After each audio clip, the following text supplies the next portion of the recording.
वैसे वैसे विचारणाओं में परिवर्तन होने की गुंजाइश कम होती जाती है। जो नवयुवक नवयुवतियां हैं, अविवाहित हैं, उनको एक मन में संकल्प लेना चाहिए कि एक तो दहेज हमें नहीं लगता कि ज्यादा आप लोग मांगते होंगे, कि जो दहेज मांगेगा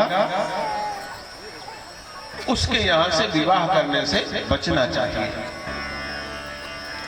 और लड़के वाले यदि दहेज मांगते हैं तो उससे ज्यादा गिरी हुई बात क्या हो सकती है। वो शास्त्र के विरुद्ध है दहेज मांगना। दान लेना और देना शास्त्र सम्मत है, लेकिन दहेज और दान में फर्क यह है कि स्वेच्छा से दिया जाए, मन से वो दान है। और जो शर्तों पर टूट जाएगी शादी नहीं होगी, लोन ले ले, गिरवी रख दे, परेशान हो जाए, वो दहेज है। अपनी बेटी का पालना पोसना, पाला पोसा अपनी बेटी को ही आपको दे दिया, गोत्र समेत आपको दे दिया, आपको उल्टे पैसा भी चाहिए और वो कुछ न कुछ देता ही है, गुप्त रूप से देता है। प्रकट तो देता ही देता, गुप्त रूप से देता। प्रकट तो तब देने लगा जब आपने शर्तें लगानी शुरू कर दी, तो प्रकट करने लगा। तो हमारे यहाँ दान गुप्त दान का ही संकल्प होता है, प्रकट का कोई संकल्प ही नहीं है।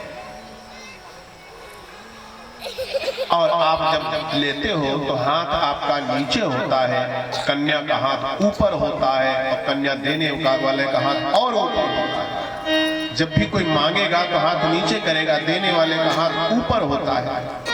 तो बड़ा कौन हुआ, देने वाला या लेने वाला? जो देता है वो दाता है। उस दाता को जिसने अपनी सृजना, अपनी संतान,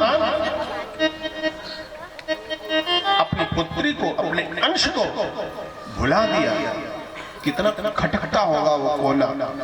जोलिया कहार लेके चलल ससुरवा, बेटी परदेसी भैली।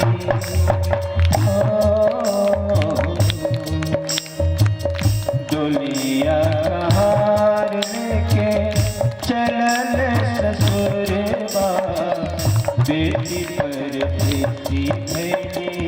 पड़त सिंदूरवा, बेटी परदेसी भैली।